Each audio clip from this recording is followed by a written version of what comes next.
अब यहाँ पर मूवी शुरुआत होती है कोर्ट से और हमें 19 साल का एक चंद्रशेखर नाम के अपराधी को दिखाता है जिसे कोर्ट में लाया जाता है। दरअसल चंद्रशेखर ने एक लड़की के साथ रेप किया था, यानी कि उसने उस लड़की के साथ जबरन बलात्कार किया था और इसी वजह से चंद्रशेखर को 17 दिनों तक रिमांड पर लिया गया था। और साथ ही ये केस मनंग नाम के एक शख्स ने किया था और उसका लॉयर बहुत ही फेमस दामोदर नाम का शख्स होता है। और दामोदर कोर्ट में जज साहब से बोलता है कि इस अपराध के लिए चंद्रशेखर को कड़ी से कड़ी सजा मिलनी चाहिए। वहीं वहां पर चंद्रशेखर का लॉयर जज से सिर्फ यही बोलता है कि चंद्रशेखर को थोड़ी दिन के लिए बेल दी जाए, लेकिन जज साहब उसके बेल को डिनाइड कर देता है। यहाँ पर ऐसा लग रहा होता है कि मानो चंद्रशेखर के वकील चंद्रशेखर को बचाने में कोई इंटरेस्ट नहीं होता, लेकिन क्यों हमें आगे मालूम चलेगा।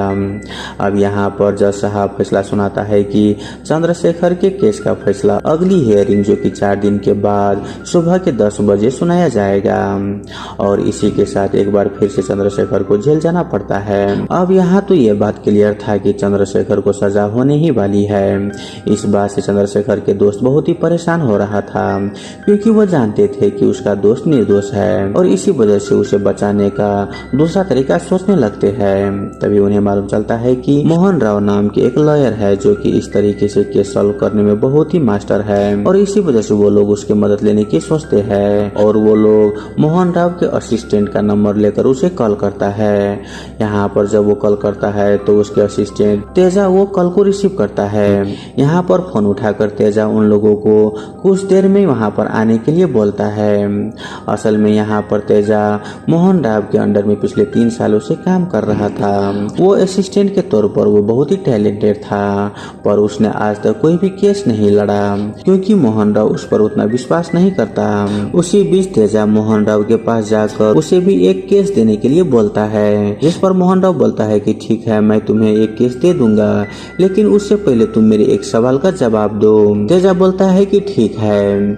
यहाँ पर जब मोहन राव उसे सवाल पूछता है, यहाँ पर बिना सोचे ही तेजा क्विक उसका आंसर दे देता है, जो कि लॉजिकल सही भी था। लेकिन मोहन राव समझ जाता है कि तेजा अभी केस लड़ने के लिए उतना काबिल नहीं है। खैर, अब यहाँ पर चंद्रशेखर के दोस्त वहाँ पर आकर तेजा से मिलता है और उसे चंद्रशेखर के बारे में सब कुछ बताते हैं। दरअसल वो लोग चंद्रशेखर को पोस्को एक्ट में फंसवाया था और हम जानते हैं कि ये एक्ट तभी फाइल होता है जब कोई इंसान किसी माइनर यानी कि 18 साल के कम उम्र लड़की के साथ कुछ गलत काम किया तो ये केस लगता है। अब तेजा वो फाइल लेकर मोहन राव के पास जाता है, लेकिन उस वक्त मोहन राव बहुत ही बिजी था। तब तेजा यहाँ पर खुद ही उस केस के बारे में पढ़ने लगता है। अब यहाँ से कहानी पास्ट में जाता है और हम चंद्रशेखर को देखते हैं जो कि अपनी लाइफ बहुत ही आराम से काट रहा होता है। वो बहुत पार्ट टाइम जॉब करके पैसे भी कमाते हैं। चंद्रशेखर की फैमिली में उसके माता पिता और उसकी एक छोटी बहन होती है। यहाँ पर उसके पिता एक वॉचमैन का काम किया करता है। चंद्रशेखर की घर की फाइनेंशियल कंडीशन बहुत ही खराब थी, लेकिन फिर भी चंद्रशेखर के फादर उसे पढ़ने के लिए हमेशा मोटिवेट करता था। लेकिन चंद्रशेखर का मानना था कि जिंदगी पढ़ाई से नहीं बल्कि पैसों से चलता है और यही सोचकर वो अपने फादर के बात पर उतना ध्यान नहीं देता। वही चंद्रशेखर के घर के बगल वाले घर में जावेली नाम की एक 17 साल की लड़की अपने दोस्तों के साथ ग्रुप स्टडी करने के लिए वहाँ पर आती है और उसी बीच जबली का नजर चंद्रशेखर पर पड़ती है। वो उसे देखकर उसके साथ प्रैंक करने की सोचती है और वो अपनी फ्रेंड से चंद्रशेखर का नंबर लेकर उसे रात में फोन करती है और वो उसके साथ अच्छे से नहीं बल्कि काफी एटीट्यूड दिखाकर चंद्रशेखर से बात करती है। यहाँ पर चंद्रशेखर भी उसे एक अननोन लड़की समझकर उसके साथ अच्छे से बात नहीं करता। इन सब से जावेली को लगता है कि शायद वो अच्छा लड़का नहीं है, पर जैसे जैसे समय गुजरता है जावेली देखती है कि चंद्रशेखर का नेचर बहुत ही अच्छा है और इसी वजह से वो उसे कॉल करके चंद्रशेखर से माफी मांगती है। और अब इसी तरह से दोनों बहुत ही बात करने लगते हैं और धीरे धीरे दोनों काफी अच्छे दोस्त बन जाते हैं। लेकिन अब तक चंद्रशेखर जावेली को नहीं देखा था। वहीं जब भी चंद्रशेखर जावेली को मिलने के लिए बुलाता तब जावेली बोलती कि अभी टाइम नहीं आया है, अगर टाइम आया तो मैं तुम्हें खुद ही बुला लूंगी। खैर, इसी तरह से दिन गुजर रहा था। तभी एक दिन चंद्रशेखर अपने पड़ोसी की हेल्प करने के लिए उसके घर में जाता है वहाँ पर जावेली भी ग्रुप स्टडी कर रही थी। तभी उसके दोस्त उसे जावेली नाम से पुकारती है। यहाँ पर जावेली के नाम सुनते ही चंद्रशेखर उसे देख लेता है और वो समझ जाता है कि वो जिससे बात कर रहा है ये और कोई नहीं बल्कि यही लड़की है। और वो कंफर्म करने के लिए वो तुरंत ही उसी नंबर में कॉल करता है और वो देखता है कि वो कॉल जावेली के मोबाइल में ही जाता है। अब यहाँ पर वो 100% श्योर हो चुका था। तभी पढ़ाई के बाद वो जावेली से मिलता है। यहाँ पर चंद्रशेखर बहुत ही खुश था। अब दोनों एक दूसरे से देर रात तक बात करने लगते हैं। अब इसी बीच जावेली को उसके मामा किसी से देर रात तक बात करते देख लेता है। यहाँ पर हम जानते हैं कि जावेली के फादर बहुत पहले ही गुजर चुके थे और इसी वजह से उसके घर पर उसके मामा मंगपति का कंट्रोल में था। मंगपति एक अमीर और घमंडी शख्स था जिसकी एक राइस मिल भी थी और वो अपने दुश्मनों को सबक सिखाने के लिए उन्हें झूठे मूठे केस में फंसा दिया करता था क्योंकि उसकी पहचान पॉलिटिशियन से भी था। अब यहाँ पर जावेली के घर में उसके मामा आते हैं। अब इसी बीच अचानक से चंद्रशेखर को जावेली के नंबर में कॉल नहीं लगता। हालांकि वो दोनों पहले रोज बात करते थे, लेकिन 2-4 दिनों से ना तो जावेली चंद्रशेखर को कॉल करती है और न ही उसके फोन में कॉल जाता है। यहाँ पर चंद्रशेखर बहुत ही ट्राई करता है लेकिन उसका मोबाइल स्विच ऑफ आ रहा था। अब इस बात से चंद्रशेखर बहुत ही टेंशन में आ जाता है। तब एक दिन जावेली उसे एक पार्टी में इनवाइट करती है। यहाँ पर पार्टी खत्म होने के बाद जावेली उसे सारी बात बताती है कि उसकी मोबाइल खराब हो चुकी है और वो अपने मोबाइल को ठीक करने के लिए भी दिया है। यहाँ पर वो दोनों एक दूसरे को देखकर बहुत ही खुश थे। यहाँ पर चंद्रशेखर नाराज भी होते हैं क्योंकि वो जावेली के साथ 2-4 दिनों से बात नहीं किया था, लेकिन उसे यहाँ पर सुकून भी मिलता है क्योंकि आज फिर से उसे जावेली से बात हो पाई है। यहाँ पर चंद्रशेखर जावेली को प्रपोज कर देता है क्योंकि वो उसे बहुत ही पसंद करने लगा था और वो अब उसके बिना नहीं जी सकता। यहाँ पर जावेली भी उसे पसंद करती थी, इसलिए वो चंद्रशेखर का प्रपोजल को एक्सेप्ट कर लेती है। अब अगले दिन से जावेली चंद्रशेखर से मिलने रोज जाने लगती है और वो कोचिंग के बाद ग्रुप स्टडी के नाम पर वो चंद्रशेखर से मिलने जाने लगती है और कुछ दिन ऐसे ही चलते रहता है। लेकिन एक दिन चंद्रशेखर जावेली को अपनी माँ से मिलवाने के लिए घर लेकर आता है। यहाँ पर उसकी माँ भी जावेली को देखकर काफी खुश होती है। चंद्रशेखर ने अपने फादर से ये बात नहीं बताई थी क्योंकि वो जानता था कि वो बहुत ही गुस्सा करेंगे। अब इसी तरह से रोज चंद्रशेखर जावेली को अपने घर पर लाया करता था। लेकिन एक दिन रोज की तरह एक दिन जावेली सुबह उसके घर आती है, पर तभी अचानक से चंद्रशेखर के फादर वहां पर आ जाते हैं। यहाँ पर चंद्रशेखर चालाकी से जावेली को अपने रूम में छुपा देता है। लेकिन थोड़ी देर के बाद यहाँ पर जावेली के मामा मंगपति अपनी फैमिली के साथ पुलिस को लेकर चंद्रशेखर के घर पर जाता है।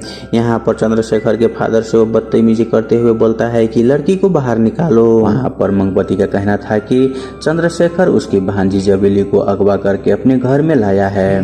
फिर मंगपति के जोर जोर से चिल्लाने पर जावेली बहुत ही घबरा जाती है और वो खुद ही बाहर आ जाती है। यहाँ जावेली मंगपति से इतना घबरा गई थी कि उस समय वहाँ पर वो कुछ भी नहीं बोल पाती। यह देख पुलिस वाले को लगने लगता है कि शायद चंद्रशेखर ने ही जावेली को अगवा किया होगा और वो लोग उसे अरेस्ट कर लेता है।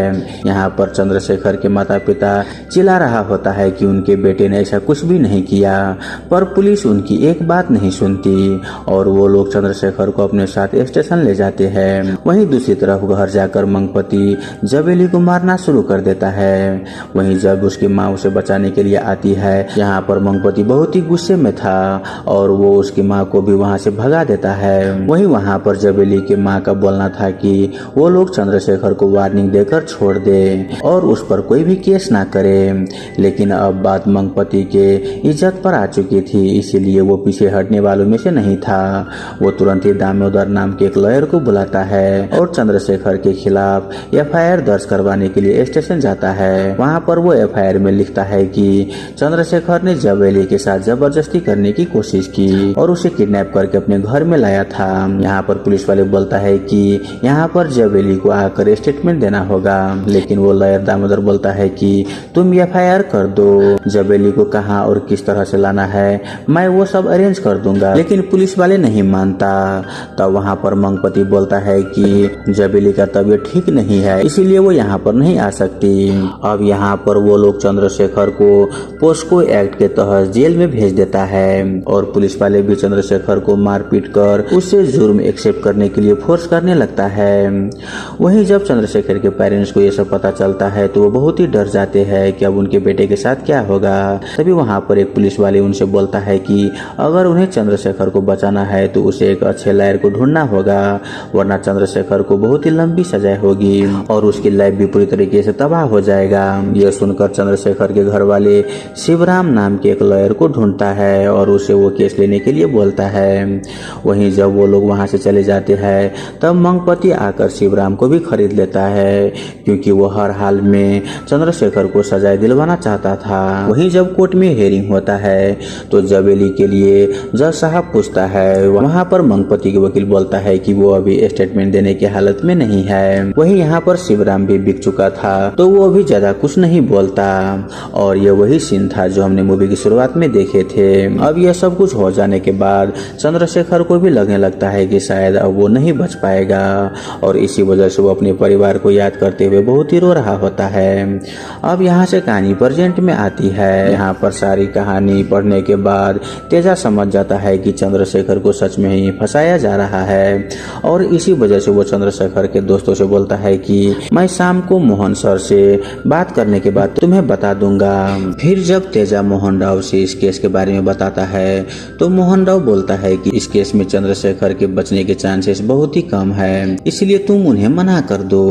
पर तेजा वहां पर बोलता है कि सर अगर किसी केस में एक चांस भी है तो हमें उसे चांस देना चाहिए। लेकिन मोहन उसकी बातों को इग्नोर करके उसके क्लाइंट को मना करने के लिए बोल देता है।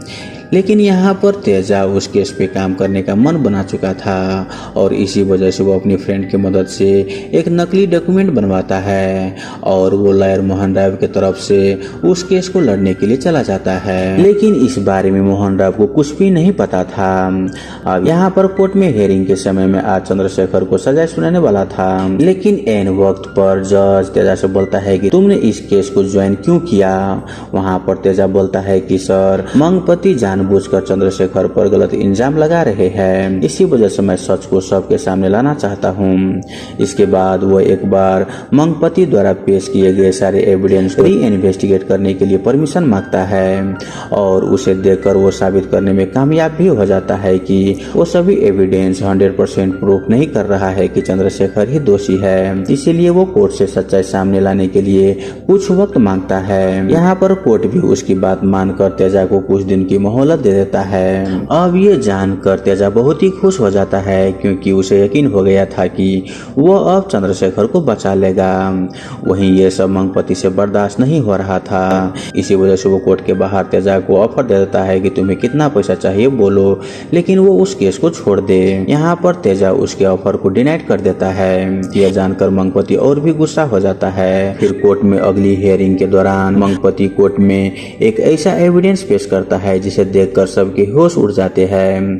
असल में उसने एविडेंस के तौर पर एक वीडियो पेश की थी जिसमें जवेली और चंद्रशेखर एक रूम में अकेले जा रहे होते हैं और फिर उसके 16 मिनट के बाद वो रूम से बाहर आते हैं। अब यह देखकर कोर्ट एक बार फिर से चंद्रशेखर के खिलाफ जाने लगता है। यहाँ पर मंगपति तेजा पर भारी पड़ रहा था, लेकिन वहाँ पर जज साहब उस केस में एक अगली डेट दे देता है। अब यहाँ पर मंगपति कोर्ट के बाहर तेजा से आकर बोलता है कि मेरे पास एक स्टोरी है जिसमें यह सब साफ हो जाएगा कि पहले चंद्रशेखर ने अपने दोस्तों के साथ मेडिकल शॉप से प्रोटेक्शन खरीदा और उसके बाद उसने जवेली के साथ दुष्कर्म किया और अब कोई भी मुझे चंद्रशेखर से सजा दिलवाने से नहीं रोक सकता।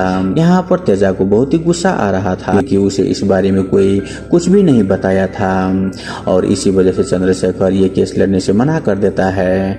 पर तभी चंद्रशेखर के परिवार वाले उसके सामने जोर जोर से रोने लगता है कि अगर उसने उनका साथ छोड़ दिया तो वो लोग कहाँ पर जाएंगे और चंद्रशेखर को कोई भी नहीं बचा पाएगा।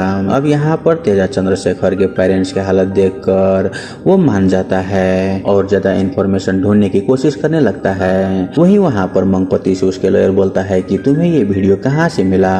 तब वहाँ पर मंगपति बोलता है कि इसी से तो मुझे चंद्रशेखर के बारे में सब कुछ मालूम चला और यहाँ से हमें पास्ट का सीन दिखाया जाता है। दरअसल जवेली और चंद्रशेखर एक दूसरे से छुप छुप कर मिला करते थे। उस समय एक दिन जावेली चंद्रशेखर को बताती है कि उसे अपने रिलेटिव के शादी में कुछ दिन के लिए जाना होगा, इसी वजह से वो उसे कुछ दिन के लिए मिल नहीं पाएगी। पर क्योंकि उस समय उनका प्यार चरण स्थान पर था, इसी वजह से चंद्रशेखर अपने आप को रोक नहीं पाया और जावेली के रिलेटिव के घर में वो उसे मिलने के लिए चला गया। यहाँ पर जावेली किसी के नजरे में आए बिना ही वो दोनों एक रूम में चले जाते हैं और यह सब कुछ वहाँ लगे एक सीसीटीवी कैमरा में रिकॉर्ड हो जाता है। वहीं जब शादी के सभी फोटो वो लोग चेक कर रहे थे तब मंगपति ये सब देख लेता है और उसके बाद मंगपति चंद्रशेखर को फॉलो करने के लिए अपने आदमी उसके पीछे लगवा देता है। उसी दौरान जब एक दिन चंद्रशेखर के दोस्त एक मेडिकल शॉप में प्रोडक्शन खरीद रहा था तब वहाँ पर मंगपति के आदमी उसकी एक फोटो निकाल लेता है और उसी तरह से जब एक दिन चंद्रशेखर जावेली को बस से उतरकर अपनी बाइक पर ले जा रहा होता है तभी वहाँ पर वो लोग उसकी फोटो निकाल लेता है और इस तरह से एक नकली स्टोरी क्रिएट कर देता है क्योंकि चंद्रशेखर को वो लोग सबक सिखाना चाहता था और इसी तरह से वो लोग अलग अलग दिन की फुटेज निकाल कर एक स्टोरी तैयार कर ली थी। वहीं दूसरी तरफ तेजा के काफी टाइमों से अपने जॉब पर नहीं आने की वजह से मोहन राव को उस पर शक हो जाता है। तभी वहाँ पर मोहन राव को एक कॉल आता है जो कि उसी कोर्ट से था जहाँ पर तेजा उसके नाम से केस लड़ रहा था।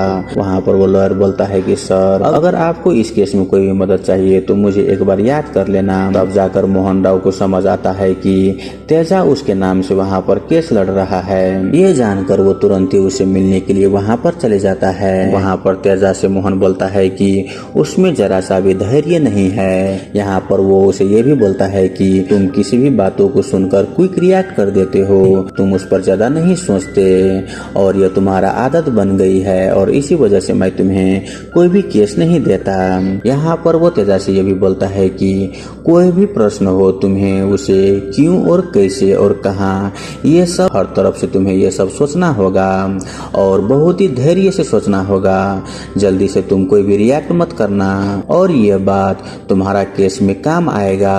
अब यहाँ पर तुमने ये केस ले ही लिया है तो तुम उसे अच्छे से लड़ना।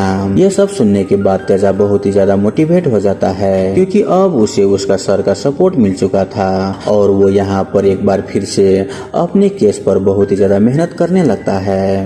अब जब कोर्ट में नेक्स्ट हियरिंग होता है तब वहाँ पर तेजा बोलता है कि मंगपति का कहना है कि चंद्रशेखर के दोस्त ने मेडिकल स्टोर से प्रोटेक्शन खरीद कर जावेली के साथ गलत काम किया है। क्या उसका कोई प्रूफ है कि जावेली के साथ गलत काम किया हो? कोई मेडिकल चेकअप किया है? यहाँ पर मंगपति के साइड से वो लोग कुछ नहीं बता पाते। तब वहाँ पर तेजा बोलता है कि हो सकता है कि चंद्रशेखर के दोस्त ने वो प्रोटेक्शन खरीदा हो, लेकिन खरीदना तो कोई जुर्म नहीं है। ये लोग इसी के आधार पर चंद्रशेखर पर रेप का चार्ज लगा दिया है। वो वहाँ पर जज साहब से बोलता है कि चंद्रशेखर पर लगे ये आरोप को खारिज कर दिया जाए। ये सुन तेजा के ऑपोजिशन वाला लॉयर दामोदर बोलता है कि ठीक है वहाँ पर कुछ नहीं हुआ हो, लेकिन इस वीडियो में तो हमें सब कुछ साफ साफ दिख रहा है। तब वहाँ पर तेजा बोलता है कि उस रूम के अंदर 16 मिनट में क्या क्या हुआ ना तो हमें मालूम है और न ही आपको। ये बात सिर्फ चंद्रशेखर और जावेली को ही पता है, इसीलिए मैं कोर्ट से रिक्वेस्ट करता हूँ कि कोर्ट चंद्रशेखर के स्टेटमेंट को रिकॉर्ड किया जाए। वहीं जज साहब भी चंद्रशेखर के स्टेटमेंट को रिकॉर्ड कर लेता है। अब यहाँ पर जावेली के भी स्टेटमेंट चाहिए था, इसीलिए जज साहब जावेली के स्टेटमेंट के लिए उसे कोर्ट में लाने के लिए बोलता है। तब वहीं वहाँ पर जावेली का एक डॉक्टर बोलता है कि उसकी मेंटल कंडीशन अभी ठीक नहीं है, इसीलिए हम उसे कोर्ट में नहीं ला सकते। ये सुन जज साहब बोलता है कि ठीक है, जावेली का ठीक होने का हम इंतजार करेंगे और इस केस में अगली डेट दे देता है। अब यह सब कुछ सुनने के बाद मंगपति समझ जाता है कि आज नहीं तो कल जावेली को कोर्ट में स्टेटमेंट देने के लिए आना ही होगा। इसी वजह से वो तुरंत ही घर जाकर जावेली के साथ उसकी मॉम से बोलता है कि जावेली को स्टेटमेंट देने के लिए कोर्ट में जाना होगा और वहाँ पर कोर्ट में ये बोलना होगा कि चंद्रशेखर ने उसके साथ जबरदस्ती करने की कोशिश की है, वरना वो इस केस को हार जाएंगे। लेकिन बात अब इज्जत पर बन चुकी थी, इसलिए मंगपति माँ और बेटी से फोर्सफुली बोलने लगता है कि कोर्ट में उसे यही बोलना होगा जो मैं अभी बताया है, वरना अंजाम बहुत ही बुरा होगा। अब कोर्ट के नेक्स्ट हियरिंग के दौरान तेजा उस डॉक्टर को कटघरे में बुलाता है जो कि जावेली की मेंटल कंडीशन को चेक कर रहा था। वहाँ पर वो डॉक्टर से बोलता है कि आप जावेली को हफ्ते में कितने बार चेक करते हो? वहाँ पर वो बोलता है कि हफ्ते में 2 या 3 बार मैं चेक करता हूँ। दरअसल जावेली अपनी मॉम के साथ मेरे ही क्लिनिक पर आता है। वहाँ पर वो जावेली की फोटो दिखाता है तो वो बोलता है कि हाँ यही जावेली है। अब उसके बाद तेजा उस डॉक्टर की पीए को कटघरे में बुलाता है। वहाँ पर वो बोलता है कि तुम क्लिनिक में कितने घंटे काम करते हो। वहाँ पर वो बोलता है कि मैं फुल टाइम क्लिनिक में ही रहता हूँ। ये सुन तेजा बोलता है कि आप तो जावेली को बहुत ही अच्छे से जानते होंगे। वहाँ पर वो पीए बोलता है कि हाँ मैं उसे बहुत ही अच्छे से जानता हूँ। तब तेजा उसे उसका फोटो दिखाता है, जिसे देख वो बोलता है कि हाँ यही जावेली है। लेकिन जब तेजा उसकी माँ का फोटो दिखाता है तब वहाँ पर वो पीए उसकी माँ को पहचान नहीं पाता, जिससे ये देखकर ये बात साफ हो जाता है कि डॉक्टर का सभी रिपोर्ट नकली है, यानी कि जावेली का मेंटल कंडीशन बिल्कुल ही ठीक है और वो लोग उसे कोर्ट में लाना नहीं चाहते। साथ ही डॉक्टर ने फेक डॉक्यूमेंट बनाकर कोर्ट में सबमिट किया है। वहीं ये सब जानने के बाद जज उस डॉक्टर पर पेनल्टी लगा देता है और फिर कोर्ट में जावेली को आने के लिए ऑर्डर दे देता है। वहीं उसी बीच घर में शाम के वक्त जावेली रोते हुए अपनी मॉम के पास आती है और उन्हें उस दिन के बारे में सब कुछ बताती है और वो रोने लगती है। ये जानकर उसकी मॉम उसे संभालने लगती है। खैर अब कोर्ट के नेक्स्ट हियरिंग में वहाँ पर जावेली नहीं आती। वहाँ पर उसके लॉयर बोलता है कि जावेली कल शाम से ही मिसिंग है। अब ये जानकर जज साहब से तेजा भी शॉक हो जाता है, लेकिन तभी वहाँ पर जावेली को उसके मॉम लेकर कोर्ट में आ जाती है। ये देखकर सभी लोग शॉक हो जाता है। दरअसल मंगपति ने जावेली और उसके मॉम को बोला हुआ था कि आज कोर्ट में जज साहब का छुट्टी है, इसलिए आज इस केस में कोई भी हियरिंग नहीं होगा। लेकिन मंगपति के जाने के बाद वो लोग उस कोर्ट में कॉल करता है। वहाँ पर उसे पता चलता है कि आज उस केस का सुनवाई हो रहा है। तब वो लोग वहाँ पर समझ जाता है कि मंगपति उनसे झूठ बोला है, इसीलिए जावेली की मॉम जावेली को यहाँ पर कोर्ट ले आती है। वहीं कोर्ट में सभी लोग जावेली का बयान का वेट कर रहा होता है। वहाँ पर जावेली बताती है कि उस दिन घर में शादी थी, इसीलिए वो छुप के चंद्रशेखर के साथ एक रूम में चली जाती है और वहाँ पर वो दोनों शादी करने का एक्टिंग करने लगते हैं। दोनों ही पुरोहित के मंत्र को सुनकर सेम टू सेम वैसा ही करते हैं जैसे कि शादी में दुल्हा और दुल्हन कर रहे थे। इसके अलावा उनके बीच रूम में ऐसा कुछ भी नहीं हुआ, जिसे समझकर वो लोग चंद्रशेखर के ऊपर पोस्ट को एक्ट लगा दिया है। वही यहाँ पर जावेली के स्टेटमेंट और चंद्रशेखर का स्टेटमेंट मैच हो जाता है। ये सब सुनकर वहाँ सभी लोग हैरान हो जाते हैं, लेकिन मंगपति जावेली की ओर बहुत ही गुस्से में देख रहा था कि आखिर उसने इसकी बात नहीं मानी। लेकिन जावेली चंद्रशेखर से बहुत ही प्यार करती थी, इसीलिए वो सबके सामने सच्चाई बता दी। अब क्योंकि चंद्रशेखर का स्टेटमेंट और जावेली का स्टेटमेंट बिल्कुल ही मैच हो रहा था और वो दोनों सच बोल रहे थे, इसी वजह से चंद्रशेखर को इस केस से बाइज्जतबारी किया जाता है और मंगपति और दामोदर दोनों मिलकर चंद्रशेखर को झूठे केस में फंसाने के जुर्म में उन दोनों को जेल में भेज देता है। वहीं यहाँ पर केस जीतते ही चंद्रशेखर तेजा को गला लगा लेता है, क्योंकि अगर आज वो ना होते तो चंद्रशेखर जेल से बाहर कभी नहीं आ पाता। वहीं तेजा भी चंद्रशेखर को समझाता है कि क्या अब उसे समझ में आया कि पढ़ना लिखना कितना जरूरी है। आजकल के वक्त में जो व्यक्ति पढ़ा लिखा ना हो तो उसे कोई भी बेवकूफ बना सकता है। वहीं ये सारी बात चंद्रशेखर को समझ आ गया था, इसीलिए वो अपनी सभी नौकरियों को छोड़ देता है और वो अपने पढ़ाई पर ध्यान देने लगता है। वहीं दूसरी तरफ जावेली भी अपनी आगे की पढ़ाई कंटिन्यू करती है और यहाँ पर हम देखते हैं कि जावेली और चंद्रशेखर दोनों फिर से एक साथ हो जाते हैं और अब वो दोनों अपनी फ्यूचर के बारे में सोचने लगते हैं और इसी के साथ ये मूवी यहीं पर खत्म हो जाता है। तो दोस्तों आई होप आपको ये मूवी एक्सप्रेशन वाला वीडियो अच्छा लगा हुआ हो। अगर आपको वीडियो अच्छा लगे तो वीडियो को लाइक करके हमारे यूट्यूब चैनल को सब्सक्राइब जरूर कर लीजिए। धन्यवाद।